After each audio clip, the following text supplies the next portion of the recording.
Hey there to all of our automotive friends and enthusiasts from all around planet Earth. You're listening to Another Craig episode of V8 Radio, Kevin. Craig? Craig. It means an enjoyable social activity or a good time. Wow, I know a bunch of Craigs, and most of them are not that.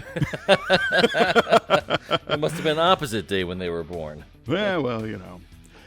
This is the V8 Radio Podcast. I'm your host, Kevin Ostie, joined as always by our esteemed co-host, Mr. Mike Q-Ball Clarke. And I'm having a good time. I can tell. Thank you for listening to the #1 rated muscle car podcast. Oh, yes. V8 Radio, according to the streaming service Player FM. So that's pretty cool. Thank you, Player FM. Yeah, and thank you to whoever clicks on Player and listens that bumped our ratings into the #1 muscle car podcast. And you know what wasn't #1? Car Talk. Yeah. I think in all the rest of the automotive categories, it's pretty much. Car Talk. But I'm taking this. I'm going to have this. Yeah, well, that was last week, too. It might have changed. Yeah, that's true. Yeah. You've got to take them little victories. That's right. Yeah. Savor them. This show starts off every episode with an interesting thing that we call an automotive trivia question. Ooh, do tell. Yeah, well, you know, it's kind of a pop quiz, if you will, of random useless nonsense. Have you prepared a? Well, your questions are important. Mine are random useless nonsense. But what do you got? All right, here we go, Kev, and listener. In 1954 and 1956, our friends at General Motors debuted the Firebird 1 and Firebird 2 concept cars, respectively. What was so unique about these two cars? The Firebird 1 and the Firebird 2. Mm-hmm. Firebird 1 and 2. Well, interestingly, I kind of had Firebirds on the brain today because some Facebook group had a guy who was offended that his Firebird got called a screaming chicken. That's a badge of honor. Well, that's what this guy didn't understand. Yeah. And I think he's a younger enthusiast who's new to the whole thing, and he was at a local show or a cruise or something, and somebody's like, hey, nice fire chicken, or nice screaming chicken, and the guy lost it, and he's like, I will not have that. This is a Firebird. It is a phoenix. Actually, the funny thing is he thought it was an eagle, which it's not. Oh, no, it certainly is not. No. All right, Firebird 1 and 2. General Motors concept cars. I'm going to say the unique thing about both of those cars is they had 3 wheels each. 3 wheels each. That's my guess. I seem to recall the Firebird 1 and 2, and I don't think they had turbine engines, although that's probably my second guess. But I do recall them being like pointy arrow-looking things. And I think they were 3-wheelers. Okay. And if they're 3-wheel turbine powered, then I get both. I'm just making up additions to your question to stack my odds. I got to learn how to do that. Well, you know, politicians, they don't answer the question you asked. No, they do not. They answer the question they want to tell you about. Right. And speaking of fun on Facebook, that happened today, too. Yes, it did. So, and I'm sure we've all experienced this, but it was epic. I tossed a question out, which was to a group, which was a request for a photograph of a car. And I don't want to get too specific to bag on these guys because it's a nice group, you know, normally. Yeah. But it was a very specific thing that I wanted to see on a specific car, and I put another picture up as an example of the same thing. And they gave me every possible answer except what I asked. The one you wanted, yes. Right. Well, what about this? Mm-hmm. Oh, I did this. Oh, you should buy this. It's like, no, I'm not asking what I should buy. I just want to see a picture. Right. Call this guy over here. He can have that for you. Yeah. Oh, man. Yeah, good times. Facebook. Good times. All right, so that's my final answer. All right, so Kevin says they had 3 wheels each, or threw in maybe they have turbine engines. Yeah. All right. And I think they also had like a vertical tail fin, like an airplane. It was a crazy looking car. Yeah, yeah.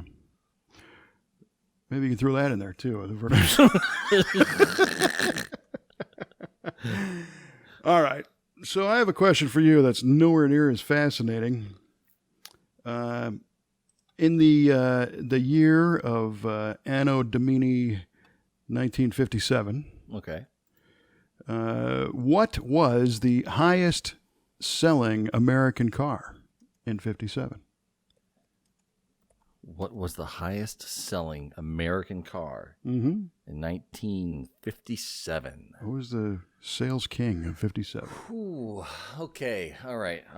57 was the last year of your Tri-5 Chevys. Classic. Classic. Icon. However, I remember my father-in-law, who was a little hot rodder around during that time, remembers that they didn't sell all that well. So I don't think the 57 Chevy was the highest selling car, the best selling car that year.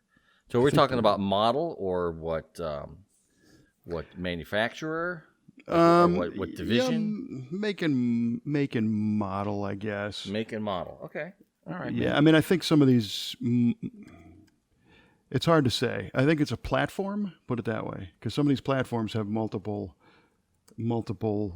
models. You know, like the 57 Chevy is the 210. It's got the Bel Air. Right. It's got the Nomad. But you could kind of rope that into 57 Chevy because there really wasn't any other car platform in 57. If you think about it, they really only had they didn't have a Nova, a small car. Correct. So I just, kind of like that, I guess. Yeah, this is this can go all over the place. 1957, it was, you're getting into tail fins, getting into the space age. Right. It was, wasn't it the year before the IGY? The International Geophysical Year? I think that was 58. I don't know, man. Yeah. So that was a concept of space age utopia that they were really trying to conceive and develop, and some stuff happened. In fact, there's a Donald Fagen song. The lead singer from Steely Dan did a solo record, and he's got a song called IGY. Oh, no kidding. And New York to Paris. What's the lyrics? On that train of graphite and glitter, undersea by rail. I think he says 15 minutes from New York to Paris. Oh, wow. In 76 will be A-OK. So I think they were predicting the 70s, what would be happening back in 58. I'll have to check it out. Spandex jackets for everyone. Thank God that didn't come true. Yeah, for sure. All right, so back to your question. What was the best-selling make and model in 1957? 90 minutes from New York to Paris. Sorry, just 90 minutes from New York to Paris. All right. Undersea by rail. Mm-hmm. Okay, yeah. Thanks, Steely Dan. All right, here we go. Biggest selling car in 1957 was the... This is not the right answer, but I'm going to say... Maybe give us the right one. Well, if I knew the right one, I'd give it. Oh gosh, I mean, what the Thunderbird's coming to mind, but that cannot be right. I'm gonna go against my father-in-law, and I'm gonna say the '57 Chevy. Okay, and we'll include 210. 210, Bel Air. 150, 210 Bel Air, Nomad, all that good stuff. Yeah. Okay. All right. Duly noted. Thank you. All right. Well, that's out of the way for now, but it's going to come back with the answer later on. With a vengeance. Yeah, well. So this has been a pretty exciting time for a couple things. We got huge news on the GTO. We do. But before we get there, I got a couple other things I want to touch on real fast. First of all, we have a shout out to our listener named Steve Harden and his buddy Mark, I believe. And Steve sent me an email saying that him and his buddy were going to be traveling to the Midwest Roadster Run in Alton, Illinois, and they wanted to swing by the shop. They listened to the podcast. They want to swing by the shop. Oh, so we said cool. absolutely. So these dudes drove 32 Ford Roadsters. Mr. Harden drove his from Indianapolis, and his buddy drove it from Vermont. Oh, my word. Yeah, and he's got like 160-some thousand miles on this thing. That's amazing. Yeah. And Steve also has, a ton of miles on his too. So here's a couple of guys who drive their hot rods all the time. And Love it's great. it. Yeah. It was really cool to see those guys and him stop in and spend a few minutes. So thanks for doing that. Yeah, and you put a snapshot of that up on the V8 Speed and Resto page, the Facebook page. Right, that's right. I did. Yeah. Good looking cars. Great looking cars. Amazing. Yeah. They're both just right, I thought. Yes. Yeah. Perfect. Well so done. In that picture, there was like a 6th gen Camaro, those two 32 Fords, a 67 Camaro, I think a Corvette in the background, and everything in the picture was Chevy powered. Oh my gosh. That's funny. Yeah, the 234, the one, the high mile car has a 283 in it. Does it really? And cool. And a little 700R. He just cruises that thing everywhere it needs to go. Oh, but it just doesn't quit. Yeah, no way. Yeah. So that was cool. And the other thing I wanted to touch on briefly for a few minutes is this past weekend, I had the pleasure and the honor of working at the 37th annual Continental Tire Street Machine Nationals in DuQuoin, Illinois. Right on. Yes. It's back, baby. We're back. Yes, and that's the message here is that 2020 canceled all the events. There was a couple that happened, but in the hot rod world, and especially in Illinois, nothing happened. Right. And it was so great to have this event come back. And it was a perfect weather weekend. We had sunshine and 80 some degree weather the whole time. And after the final awards ceremony at 2 p.m., we were probably wrapping up by 3:30 or so. Then some clouds just started rolling in. Wow. And it literally just started to spit a little bit of rain. So it held away. Up, yeah, till after. And that was really cool. And so the Street Machine Nationals is kind of a legendary show if you were there in the 80s and early 90s. Mm-hmm. Yeah, today it's totally different. Yeah, we've heard the stories of the past about how out of control it was. It was. And it was, at the time it was great. Lots of burnouts and debauchery and more debauchery and more burnouts and a lot of cars, a lot of vendors.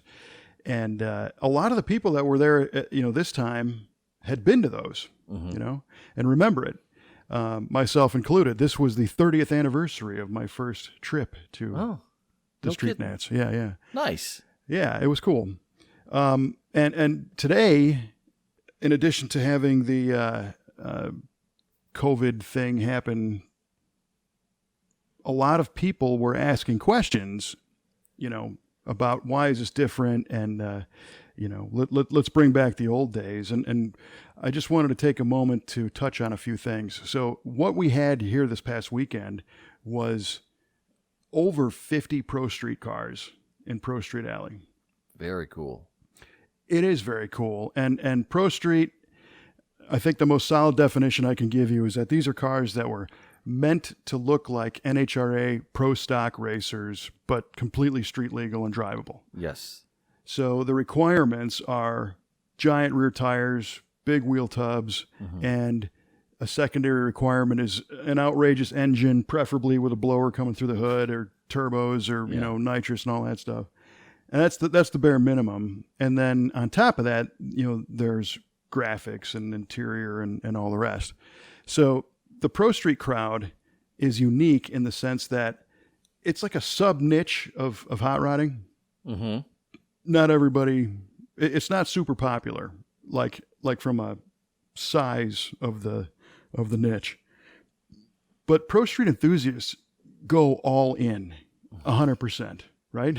Yeah, man. I love Pro Street. I always have. It's cool. But you can't fake a Pro Street car. You can't put vinyl graphics on a car and it becomes Pro Street. You have to tub it. You have to put a 4-link in the back. You have to do the motor and all the rest of the stuff. So these cars are like huge projects, tons and tons of work. And to see 50 of them or more of very high caliber, all polished up. Some of these were built back in the day in the late 80s, early 90s, and they survived and they still exist, almost identically to the way they used to look like. And others are brand new builds. And, one in particular was our buddy Wally Elder, who in 1991 debuted a 69 Dodge Daytona, bright red, huge Hemi coming through the hood. Nice. The wing car with the nose cone. And he eventually sold that car and regretted it ever since. So 30 years later, he just finished rebuilding another 69 Daytona that at a glance looks identical to his first one, but has far more technology in it and a far more powerful Hemi and, carbon fiber blower scoop and all this stuff. And that was unveiled at the Street Machine Nationals. I saw the picture of that online. That was a crazy looking car. Oh, it's insane. Unbelievable. It is. It's really, really super nice. And the engineering is there and it's for real. So what this is saying is that the Street Machine Nationals is like the only place, I think, in the world where you can see that many high caliber Pro Street cars and meet the owners and hang out with these guys and cruise the fairgrounds with them and all that.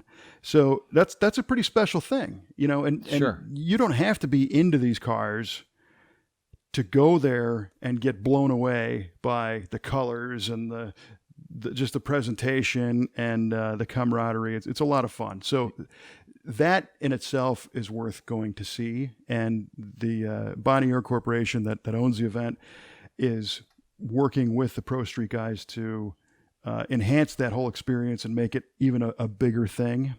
So that's really cool.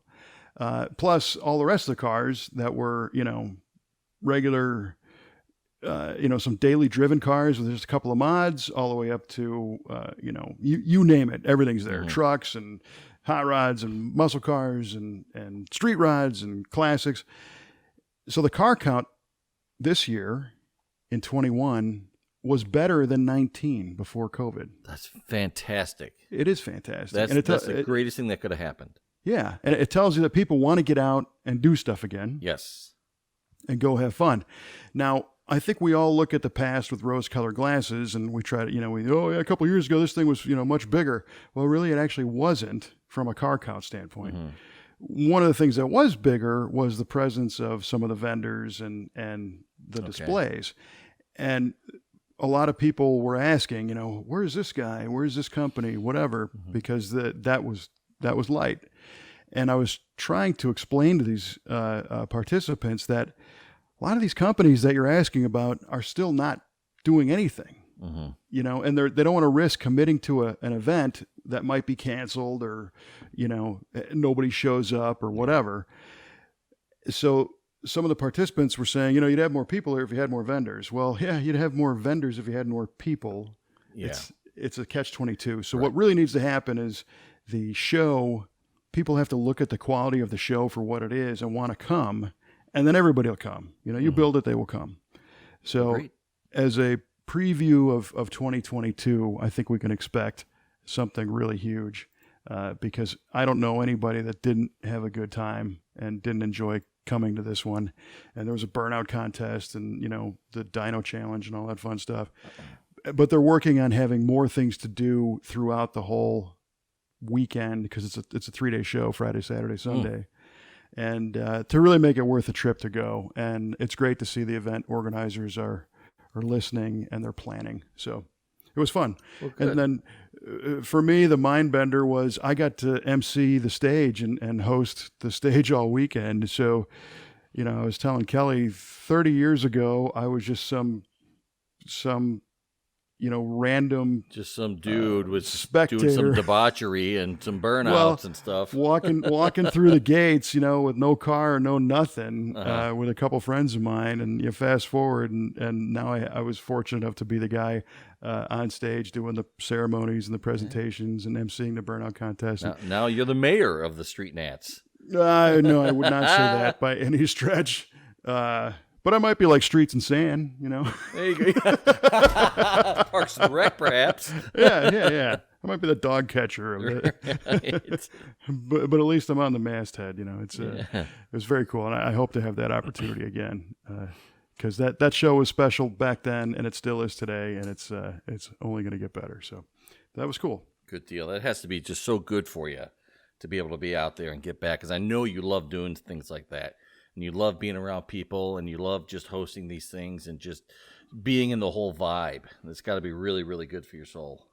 It really was, you know, and it was, again, kind of a touchy time because the state of Illinois had their mask mandate, you know, like in full swing until about a week and a half ago. Right. And there was a whole bunch of people that said, no, I don't want to go to that if I have to wear my mask, which I get, you know, masks suck. But then with the amount of people that are getting vaccinated, they dropped that for the vaxxed people and all that. So a lot of people couldn't change their plans in time. So we missed some of those people. And then they changed the dates. They actually, they moved it forward a little bit so that it would potentially have better weather than later in June. But some people, their vacation is later and they failed to change. But all their friends have been emailing them saying, no, you gotta do this next time. Good. So, yeah. So that was really cool. Nice. Sounds like a good reemergence of that show that's only going to get better with time. Yes. So the indicator is, you know, people are ready to get out there and go do things and drive their cars, which you are so much closer to doing now. Such a segue. I love it. Yeah. This past weekend, Randy and I got the GTO started. Yeah, it's so awesome. So it actually runs. And it sounds pretty decent. It sounds great. Yeah. So you had sent over a video clip of it running. You actually streamed me. So at the Street Nats, we camp, which is one of the options. You can put a camper on site, or there's some nice campgrounds down the road. And when you had reached out with a FaceTime of the car running, we were at the campsite, and my reception was pretty sketchy. So I saw like a 320, 200 low res. I got you. Pixelated version. Bummer. No, but that's why I asked you to email me the clip. Yeah. So it's Saturday, right? And you had family stuff to do throughout the day. Yeah, I had to do some family stuff. I managed to get done with that and over to Randy's by about 5 p.m. He had been busy putting things together. He had the radiator in for me. He had the battery cables in. Gotta love that guy. Randy, appreciate all that. He is the best. He is the absolute best. Yeah. I mean, he did all kinds of little things that needed to be done to get it ready. And so by the time I got there, you know, we put hoses on, the heater hoses, the upper and lower radiator hose, filled it with coolant, made sure we had oil, dropped the distributor in, timed it, made sure we had spark, put some gas in it, and said, all right, we're ready. Let's do it. Well, okay, so let's back up earlier in the week, because the motor went in the previous weekend. Yeah.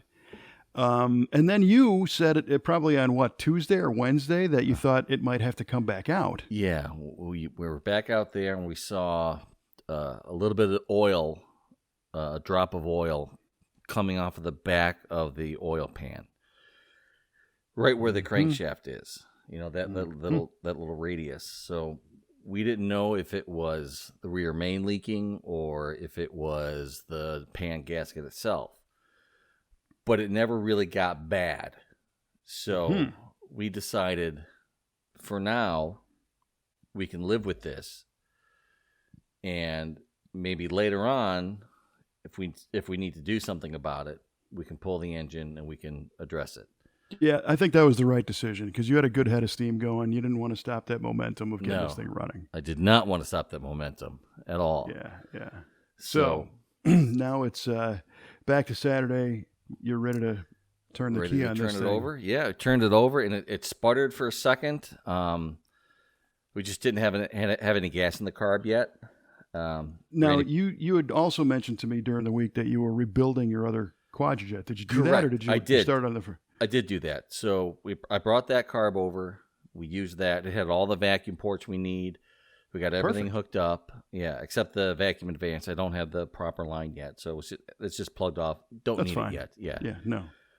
The vacuum modulator line, Randy, god dang it, he made a bracket to attach it to the back of the on the bell housing bolt where it mounts to the engine, and it, dude, it looks flippin' factory. I swear to God, it does. So it's one of those that kind of wraps around. Yeah, exactly. With a hole punched in the bottom, just like the original. Yeah, there's a perfect radius around the line, and it flattens out, and it goes right there. And that line, that hard line, it runs from the rear to the front of the valve cover, and it is perfectly parallel with that. Nice. I mean, it fits like a glove. I can't believe how great it fits. Nice. This guy, oh my goodness, he is something else. So we got everything hooked up, and he's doing some stuff. He's checking for spark, making sure we have spark. He timed everything, statically timed it.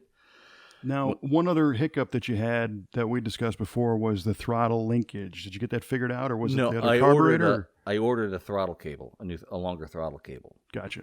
So that's on its way. That'll be here in a couple days. So put a little gas in the carb, hit the key, immediately started. Nice. I mean, didn't even try to hesitate. Outstanding. And Randy is not phased at all. I'm like, I can't believe it started that quick. He's like, oh, I knew it was going to start that easy. Yeah. This is what I do. Right. There you go. Okay. I yield to your superior skills. Well, you hit all the elements. If you had it timed, yeah, and you had fuel where you needed it, and I'm sure he put power to it and checked, coil and power and all that stuff ahead of time. So, yeah, fuel, air, spark, man, boom. Yeah, it was perfect. And we let it run for a little while. And right at this point, we're dealing with some leaks. We have some oil leaks. It's leaking from the valve covers, which we know that using these cork gaskets, and they're just not great. We may the correct term there is they suck. I appreciate that euphemism. Suck out loud. They're not great. No, those things really they blow. Yeah. We had a little bit of a couple of gas leaks. The hard line going to the fuel pump, we didn't check it. We didn't follow our startup checklist. Nah. And that line was a little loose. We tightened that up. That took care of that. The line going into the carburetor was tight, but it was still leaking. But Randy was able to work it, and he got that stopped. He did notice that there was some coolant leaking from behind, from one of the freeze plugs on the head. But it says if it gets bad, or what we can do is drain the coolant, fill it with water, and put some sealant in there. What did he say? I can't remember the name of it, but we'll fill that in. It'll seal from the inside, drain it, put coolant back in, and you'll be fine. For it's a slight leak that this is. He started bleeding the brakes for me. Now the second video. So the first video that I saw was the engine running. What did you guys do for a valve adjustment? Well, one of we static adjusted the valves beforehand, so we got everything. We got all the valves on their respective base circles, got it tight, and then put another half turn on it, and that's what we did. But one lifter seems to be a bit more relaxed than the others, so it doesn't seem to be pumping up. So it was hammering pretty good on the first start of it.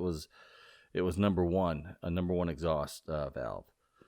We were able to adjust it down, and so it's not making any noise, but it's still adjusted down a lot tighter than the rest are. So I'm not sure if that's going to be a problem. It needs to be addressed. I probably should replace that lifter if it doesn't pump up properly. But it is a roller, so it is a roller. The cam going flat. It could be just a lazy lifter. So we might pull it out and try to get a scope down and pull the push rod out, see if we can get a scope down there and look at the lifter and see what it's looking like, rather than have to pull everything apart. Well, and you got to change those valve cover gaskets anyway. So. Yep. Yes, I do. Yeah. So, but other than the minor leaks, things are pretty cool. So if we get those buttoned up, get a throttle cable, get the brake split, I could drive it. Yeah. That's so awesome. So the part of that video, you walked on the back of the car, and I got to hear it idle. So the idle is super sweet. It is sweet. Yeah, the cam and the compression, they sound really nice. Yeah, it does. It does sound good. I got to admit. Oh yeah, no, go ahead. It that's nothing to be ashamed of for sure. That's a goal. What I had forgotten what exhaust is on that thing. It's pipes, 2.5 inch, full stainless with X pipe with the Race Pro mufflers. Nice. Yeah. Sound good. It sounds great. Yeah. Now, did you guys rev this thing up at all, or were we just talking idling at this point? A little bit of rev, not much. Okay. Not too much at all. He said, "Don't rev it anymore." I said, "Okay." Yeah, one step at a time here. Yeah. Well, you got to check that it does rev first of all. That you don't and it does. Yeah. Yeah. It definitely it climbs the tack, so that's good. Did the tack work? Yes, tack does work. Yeah, man, you're just hitting 1,000 here. It's great. I believe I believe it works. I know I have a lead for it. You know what? Maybe it doesn't work. You got me. Well, you've got an MSD box on that thing, right? No, that's No, you don't. MSD ready to run. That's ready no to run. box. Okay. Uh-huh. So, but I do have an aftermarket tack that I put into the clock hole of the Right. dash. Yeah. But it was working with the HEI distributor that I did have. So I don't know. Yeah, if I can do something different with this. Yeah, the HEIs have a tech terminal on them. Correct. The ready to run distributors, sometimes you need the adapter for them, but you'll find out. Yeah, I'll figure Otherwise, it out. take it off the coil or something. But Yeah. We'll get it going. yeah, well, sweet. So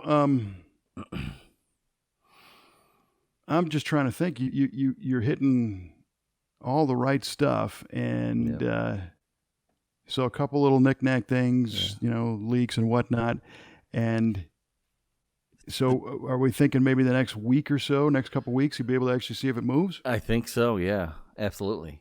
Yeah, we're right there. So I think Randy's unfortunately he's works late all week this week, so we won't be able to get together. But maybe this weekend we can do something. That's fantastic. Yeah, it's good stuff. It is good stuff. I'm still having a hard time believing that this really happened, because it's been so long. And I told Randy, I'm like, I can't believe this really fired up and it's really running. He's like, why? I'm like, because I just didn't believe it would ever happen, man. Things don't happen like that for me.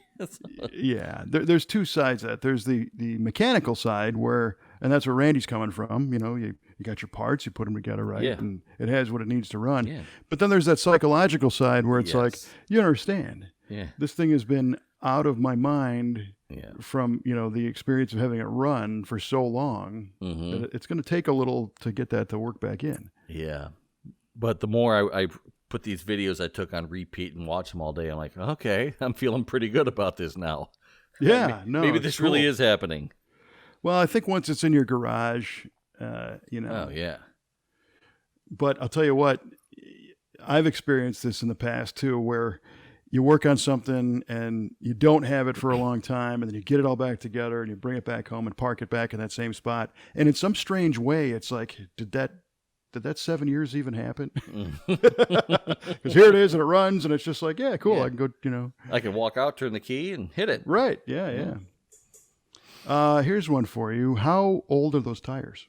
Oh, they're ancient. They need to be replaced. Yeah. Well, the tires I did have on it were these Goodyears that my old man had, and they were so bald on the back. They were ridiculous. They were not safe from the time I got that car. Yeah. And the time when I got it, I drove on a power tour out to the Iowa Speedway and drove it on the Iowa Speedway with these Nice. slick ass bald tires. Not giving a flip about it. Yeah. But then I realized I should probably replace these tires. So, and I knew that it wasn't going to. I think it was around the time it was still down for the count, but I wanted to get just a better set of rubber on there, so I found these used Firehawk tires that had plenty of tread on them. They're old, but they have a lot of tread on them, and they'll be good for doing a test run or something. But if I want to do anything long distance, I'm definitely going to replace them. Mm-hmm. Yeah, I noticed that they had that appearance where when tires start to get old, they get kind of glazed looking. You noticed that, did you? Yeah. Well, it's funny. I see so many of those at the shop because people buy cars, they've had them, and they just don't get a chance to drive them, and they're like brand new tires that are 20 years old. And it's hard to tell somebody you need new tires. They're like, well, I just put those on. They got 200 miles on. Well, yeah, but they're going to come apart as soon as they get heat in them. Yeah. Yeah. Yeah, I know I need to do that. And I'm totally fine with that. I want, to have my kids in there and my wife Jenny in there, and I don't want to worry about having a blowout like that. No. So my advice to you is start shopping for those tomorrow. Okay. Because if it's going to be a 16-week delay. Oh, don't say that. I didn't say it. I did say it. Mm-hmm. But you got to keep that in mind. Yeah. I mean, I could probably just go the easy route and go to like Discount Tire and find something in that size. But I wanted something a little cooler than that. Discount Tire's got a 15 like that on the shelf? They probably have a 15. Yeah. We'll see. I don't know. Trailer tire? Or... I mean, Maybe. I don't think you can buy a car with 15s on it today. No, well, my Chevy Sonic has 15-inch tires. Yeah, but they're an inch and a half wide. That's true. You got me there. All right. And it's like a 75 series. It's like a 195 80 or something. What is it? It's a pizza cutter. It is. So, yeah, that won't fit the GTO. No, you're right. So there's your an additional homework assignment. Okay. Checking that out. We will do that. And the gas, so you've been pouring gas in the carburetor. Is there anything in the tank? Oh, yeah, there's some pretty rancid gas in the tank. Ooh, yeah. Yeah, it's gross. It smells. I would try to pump that out. Okay. Rather than run it through. I don't even know how much is in there, to be honest with you. Yeah. Maybe Randy has a transfer pump, or you can go to a parts store and get one of those little knocker electric fuel pumps, like a random universal inline pump. That's what we use, and you put a hose on it and just run it down in the tank and just pump the stuff into a bucket. And he's rural. He probably has the ability to have a barrel, a burn barrel or something, where you can get rid of it that way. Because, if it's within, a year or so, right, a year and a half, no, this is 7-year-old gas. Yeah. A lot of times you can take that stuff out, run it through the lawnmower, and Oh, right. You get rid of it that way. But if it was not stabilized and it's 7 years old, I wouldn't. Yeah, because he when we had that bit of a leak right at the carb, he's like, "Holy cow, dude, this gas stinks. How old is it?" I'm like, "It's 7." He's like, "Oh, this is terrible." Yeah. At least he didn't, fill the tank and then have the failure, Yeah. Yes. There's nothing worse than a full tank of bad gas to deal with. No, it's not good. 16 gallons of bad gas. Yeah. Well, because what you end up doing, and I think a lot of people don't take it into account, especially on a new engine, if you've got that old gas in there, you end up trying to tune the thing for the gas. Yeah. Right? And then when you put, decent gas in it, it runs totally different again. Yeah. And you burned all that time trying to tune and compensate for it, if it runs at all. It'll be missing and stuff. And it's like, what's wrong with this? but no, it's just trying to run it on water and varnish. And God knows whatever else permeated in there. That's right. Well, that is super cool. Yeah, it's definitely some exciting stuff. Yeah, so we shared one of those video clips on the V8 Radio Facebook page, and it was great to see all the support. People were like, hey, heck yeah. Yeah, about time. Well, but they're on your side. Everybody's excited. They want to see it. Totally. see it move and see you go out and have some experiences with it again. Yeah, that's going to be phenomenal. I'm really looking forward to that. Yeah. Well, it won't be long. It won't be long. Good times. Yeah. The perils of the weekend garage that isn't available every weekend. Yeah. True. Yeah. True. But that's so great that he's helping you out and the other guys too. It's everything. This wouldn't have gotten done the way it has without his help at all. No, for sure. Yeah, and he's just genuinely happy to do it, which is even the best part. I mean, it's not like I'm forcing him, like, come on, man, help me out here. Come on, dude. No, not at all. No, he likes this dude, stuff. let's get this done. I love doing this stuff. And he's learning too, because he has his 70 Judge, a real 70 Judge that it currently has a big block Chevy in it because it was his drag car. And he wants to build a factory correct Ram Air 3 motor in it. So he's learning a lot doing this one. Nice. So this has been good for both of us. Yep. Better for me, but good for him too. Yeah, of course. Well, Pontiacs are, they're a different animal. They are.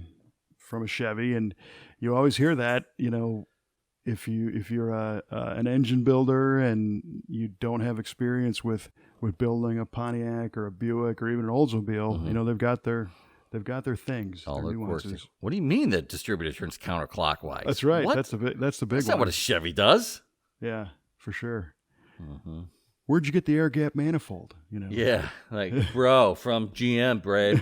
That's right. From GM. What's with this O-ring on the water pump and this giant long bolt? Yeah, that is pretty hokey. I gotta admit, that feels like an afterthought. Yeah, they didn't need to keep that around. Yeah, but we've been trying to do as much as we can to be as faithful as possible with making this engine bay look factory correct, and we've done a pretty decent job of it. I mean, I've tried to get everything correct and try to do research where everything is supposed to be and how it's supposed to go. So it actually looks pretty good in there. Yeah, so. It does. Yeah. It does. And today, I don't know if you're familiar with the Fast Racing Series, the factory appearing stock tire guys. Yes. Holy mackerel. Yes. Because they'll have a car that looks like yours, and you open the hood, and it looks like a completely stock motor. Mm-hmm. And then all of a sudden, the thing runs like 9 flats. Yeah, right. On stock bias ply tires. Yes. I don't know how they do that. Yeah. Dave Dudek is one of the guys who is kind of a pioneer of that. And he's famous for building some Hemi cars and I think some Corvettes and stuff that just do the impossible. And a long time ago, I was at the Year One experience, which was an event they had down in Georgia. I think it's kind of morphed into the Brazelton Bash, but they had the fast racers down there. And I was looking at some of these cars, trying to figure them out, because they had to be legal. Mm-hmm. They got to be original. But one of the cool things that they were doing, like on the leaf spring cars, is to prevent spring wrap up, like half the leaf spring, they would cut the spring and they would add a leaf like from a Ford van or something. Oh, really? That was a super heavy duty, thicker leaf, okay. or a piece of steel that was kind of just formed into the leaf shape. Okay. So when you look at it, it looks like a bunch of leaf springs, but it's got a built-in traction bar. Yeah. Oh, that's killer. And of course, they do all the tricks of, those guys are running iron heads and stuff because that's generally what they came with. But they're the same ones who would take aluminum heads and grind everything off of them and peen them to look like cast iron and all that. Mm-hmm. So you didn't, of course, go that crazy, but yours isn't exactly what it appears. That's true. It is not. It's well, first of all, the reciprocating assembly is all forged pistons, rods, forged crank. It's also a stroker crank. So I went from 3.75 inch stroke to 4.25 inch stroke, which gave me netted from 400 cubic inches to 461. Heck yeah. Yeah, and a roller cam to boot. Yep. And then a little bit of head work and Yeah, our good friend Eric, he took care of the heads for me. I'm using these 6X heads from a 77 Trans Am, and he cleaned those up and rebuilt them and ported them up, made them look really, really great. I mean, just phenomenal. Did a nice job on those. I mean, put Now, really good parts on it, and they're great. how did your carb rebuild experience go? Now that you're Mr. Quadrajet over there. Oh, went great. I mean, I learned how to build these when I was in high school in my auto shop class. And I just remembered how to do it. And I did it before with my first GTO. It had this Carter racing carb on it that ran terribly. It was huge. And there was a Quadrajet in the trunk.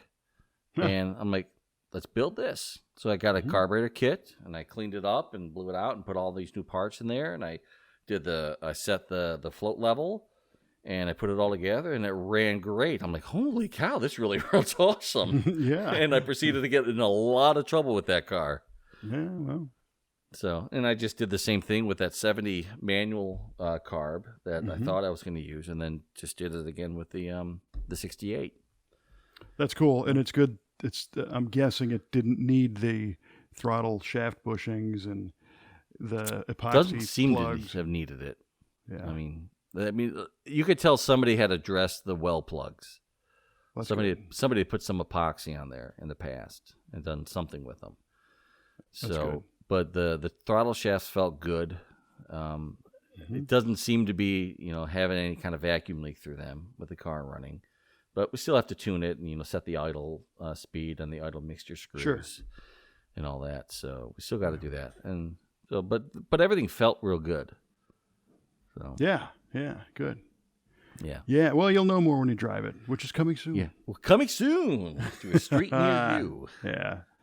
And I got to make a little amendment. Now that you're talking about the carburetor and vacuum and all that stuff. And last time we were talking about the vacuum advance hanging up or whatnot on my Buick. Yes. And after you and I had discussed this, and I thought I had this problem solved, it felt like the throttle wasn't closing when you'd get off the throttle. Okay. Get your foot off the gas, and then it would stay open, is what it felt like. And you move the throttle back and forth, and it's not hanging on anything. There's not any stickiness in the linkage. The choke is working fine. So I moved on to the vacuum advance, and I did find out that it was stuck a little bit because it's original, but I lubed it and freed it up, and by pulling the vacuum hose on and off, and I could hear it pop free and everything, and that worked. And then I drove it again, and it hung again. Come on. Yes. And I'm like, you know what? First I was going through engine theory, and I'm thinking, well, wait a minute. This thing should have like full vacuum at idle.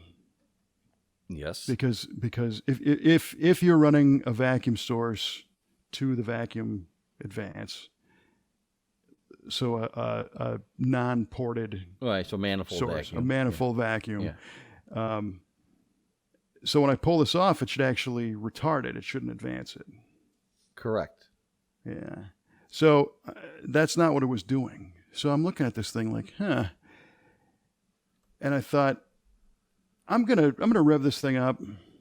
I'm not gonna shut it off. It's idling high a little bit. So I pull over and I open the hood and I take the air cleaner off. And what do you know? The idle just comes right back down. Aha! And guess what? It was something stupid after all. Something hanging up. Yes, the air cleaner is it's made of this really exotic material called Chinesium. Where can we get that material, Kevin? I can't reveal that source at this point, but it's a open element, It's like every air cleaner that you ever see, except it's not chrome, it's black. Okay. And, it's $29 from some parts store. And it crushes. It fits properly. You put it on and you put the wing nut on. And because I remember when I put this thing together, I want to make sure nothing hung up in the throttle. Sure. That's not safe.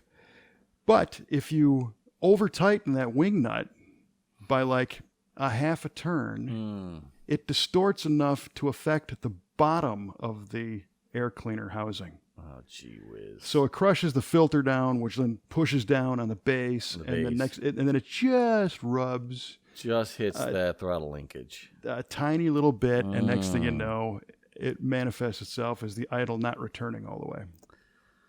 You dirty dogs in your Chinesium. Yeah, and it was strange. It was kind of a self-fulfilling prophecy in a weird way, because the first 70 Riv I had, and I think I've told this story before, I was driving, I had it in college, and I was late. I worked at the college radio station, and I had to be on the air with a news broadcast at 4:50 p.m., and I was visiting my parents' house a couple hours away for the weekend. Man. And I got this timed out where it's like, I need to average like 90 to get there in time. Oh, my gosh. Right. And this is, again, back in 91. Not that it was legal then, but I wasn't very smart. So I'm barreling down the highway, and of course I get pulled over, and I got nailed for going 93 in a 55. Oof. And the cop comes up, and I'm trying to think of a story, and he's like, I don't even want to hear it. Just, you're going to court, or you're paying this thing, whatever. So a couple things came out of that whole thing. First of all, I had to get a job, and I was fortunate enough to be going to college without requiring a job. I didn't have to pay for my tuition. Oh. I had to pay for the rest of my life, basically, Right. And I was looking for a job, but I was looking for more of a career path job than just something to give me some money. Yeah. Now I needed something to give me some money. So I go to court, and they find me, I guess guilty, and it's a $185 fine. Ugh. That's a lot of money in 91 for a college student. Oh, it sure was. Yeah. That's like all the money in the world. Well, minimum wage was $4.25. Ooh, righteous bucks. So, and I can't tell my dad I got this ticket. I can't hit my parents up for this. I gotta earn this somehow. Yeah. But in my potential defense, the judge is like, "What the heck are you doing going 93 and a 55 in this old car, no less?" And I said, "Well, Your Honor, here's the thing. I just finished rebuilding this engine, and I put an aftermarket high-performance air cleaner assembly for better airflow and better economy. And as I was driving south on Highway 55 there, at one point, I went to pass a truck, and I put my foot to the floor, and lo and behold, it hung up on that air filter, on that housing assembly, and I accelerated up to 93 until I was able to kick the thing back and get it to slow down. So the judge says, "So you were driving uncontrollably, just out of control acceleration, And I said, "Well, no. I mean, I had the opportunity to kick the thing and come back." And he goes, "Well, why didn't you just shut the car off, put it in neutral, and turn it off?" And I said, "Well, I'd lose my power steering. Column would lock, and I'd be in the ditch." Yeah. Oh, okay. All right. Yeah. All right. Yeah. Well, I don't really believe you, so you pay us $185. I don't really believe you. Yeah. And out of that, I applied every single place in town and ended up getting a job at Taco Bell for one day. Oh, jeez. And not that it was a terrible job, but it really wasn't what I wanted to do. And I go there, I do my shift, and I had interviewed at a radio station before, and I didn't hear anything back. And the manager is like, "Boy, you did such a great job here today. This was kind of your tryout day, and we're going to get you on the schedule all next week." And I said, about that, I committed to coming in and helping you guys out and working today, but I can't really continue on. And she says, "Well, why not?" And I BS'd her, and I said, "Well, I got another job." And she's like, "Well, what did you get?" I said, "Well, I got a job at this radio station." And she's like, "Oh, well, that's fantastic. Good for you. Mm-hmm. Congratulations. They were great."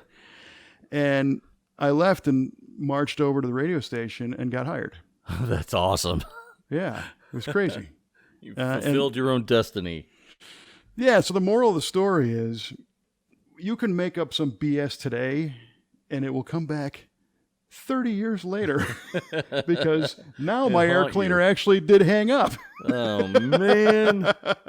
The exact scenario I described to the judge falsely occurred here. Not to the same degree, but Somewhere there's a retired judge who just said, "Aha, I knew Yes. it." somewhere there's a retired judge in my neighborhood that's tightening my wing nut. I'll show you a stuck I'll throttle. show you. Young Ostie. That's right. Well, I'm excited. Looking forward to going for a ride and seeing you go for a ride. And I'm sure you're going to share videos with us, and we'll share those on all of our socials so our at-home players can play along. Absolutely, of course. Yeah, wouldn't miss it. Yeah, maybe you can set your phone up in the passenger seat, on a tripod or something to drive around and talk to the passenger. We'll share that video. It'd be like you're there. That'd be great. One of our listeners in Finland or Australia could be in the car with you. In the car with me. Australia, driving on the wrong side of the road. Yes, in the car with Q. Yeah, what are you doing, mate? You're on the wrong side of the road. Crikey. Crikey. Oh, boy. And with that, we just fell off the Australian rating charts. Yeah, there we go. Off the charts again. Not off the charts in a good way. Off the bottom of the charts. Bottom of the charts. Yeah. Well, what will bring us back is answering our riveting trivia questions. Oh, indeed. Indeed it will. All right, Yeah. let's get to that here. What was yours? Oh, the Firebird thing. Yeah, I asked you. Let me get here back to my notes. I asked you what was in 54 and 56. GM debuted the Firebird 1, Firebird 2 concept cars. What was so unique about these two cars? And you said that they had 3 wheels each, or maybe they were turbine powered, Or they had a dorsal fin. or they had a dorsal fin. Well, you got 2 out of 3 of those right. Hey, right on. Yeah, they had 4 wheels, but they were turbine powered, and they did have a vertical stabilizer fin. Aha. But didn't it have like a narrow, like a tractor wheelbase or something where like the front 2 wheels were very narrow? They were fairly narrow. It was a really narrow Track body, and so Yeah. the 2 front wheels were kind of tight to the body. As well. But yeah, we're gonna give you that one. Congratulations! Hey, awesome! Right on. Yeah, nicely done. Have to talk to our official V8 radio statistician. Have him tick one in the Ostie box. All right. The Ostie box. I'm using that again. That's going to be a new shirt. Tick one in the Ostie box.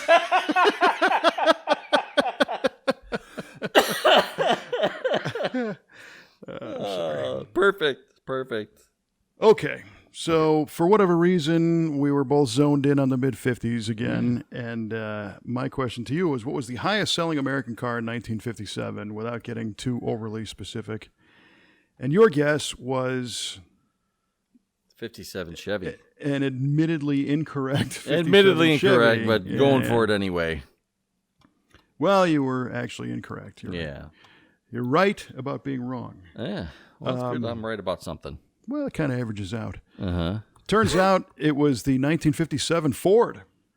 Really? And it comprised of their, standard car platform, the custom 300, Fairlane, and Fairlane 500. Same way as we were talking about the Chevy, the 150, 210, blah, blah, blah. Yeah.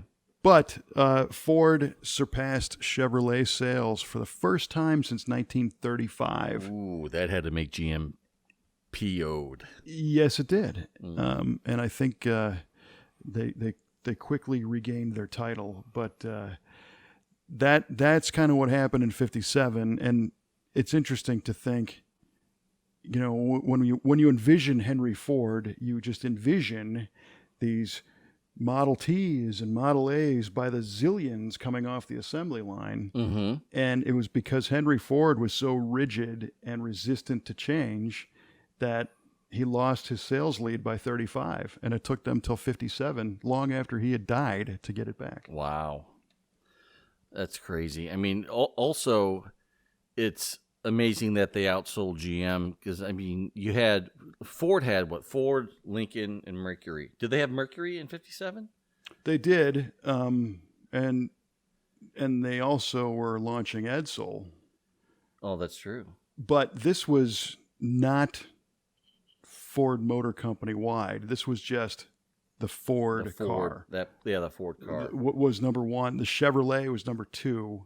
So GM might have outsold Ford. So that's apples to apples. Okay. Yes. Yeah, Car okay. brand to brand. Yeah. Yeah. Okay, that makes sense. Yeah. I'll accept that. I'll accept my loss. Still, So just the other day, I was driving around observing how many, I don't know if it was Hyundais or Kias were on the road, because I saw a bunch of these cars. And as a matter of fact, just today, our buddy Yardley, our V8 speed statistician, he and I were having a little text conversation about those South Korean cars, and how it bothers me that, Hyundai was carbon copying some of the designs, and I was sending him pictures of, like, here's a Mercedes S-Class and here's a Genesis, and look how similar, That's a different topic. But I noticed a whole bunch of these Kias were driving around, and I don't remember if it was Hyundai or Kia, and I wanted to find out exactly how many we're talking about. Last year, I think they sold 642,000 cars. But by comparison, 1965 Chevrolet sold over 500,000 Impalas alone. Gee whiz. That's crazy. So, you wonder why the U.S. auto industry is what it is. It's segmented with competitors they couldn't even have dreamed of. Yeah. Back then. Imagine going up to to Harley Earl and saying, you're going to have to compete with cars from Korea. You'd be like, are you kidding me? We're GM, the mark of excellence. Cadillac's the standard of the world. Yeah, GM and Japan and all the European imports. For sure. Yeah, of course Chevrolet sold 500,000 Impalas. What else was there to buy? And I think from a competitor standpoint. And there were other cars, but I just think they just had such an amazing level of arrogance to not even notice them. Yes, I absolutely. Not even paying attention to them. Yeah, and I would agree with that wholeheartedly. Then here come the 70s. Well, whoops. Yeah, whoops. But that's none of my business. Woo! That's right. All right, man. Well, this was fun and exciting. Yes. And something to look forward to. I will be. Hopefully, our next broadcast, I have even better news. Yes. Well, what I think you should do is see if you can get some audio clips of the car running, and maybe we can figure out that trick where you can play a clip here on the show. We can listen to it. We will do that. Right on. Yeah. Our friends in Finland and Australia, really want to hear it. Absolutely. And they deserve to hear it. They sure do. Yeah. They sure do. They've been waiting just as long as we've been waiting. Yeah, right. Well, longer than the show's been in existence. So. Well, yes. Yeah. They've been waiting the entire existence of this show. Yes. It's a new epoch is going to be starting. They deserve payoff. Yeah. Oh, boy. For sure. All right. Well, friends, we appreciate you tuning into this nonsense. If you like it, there are subscribe buttons no matter where you're listening to us. I mentioned last time we kind of tuned up our feed, and it's been reflecting. We're seeing traffic from listeners all around, which is great. We appreciate you. We welcome you to listen, and welcome the feedback anytime, either on the Facebook page or that's probably the easiest way to make comments. But we appreciate everybody clicking and listening. And until next time, when we hear Mike say, "Holy cow, I drove the car." This has been V8 Radio, and we will talk to you then.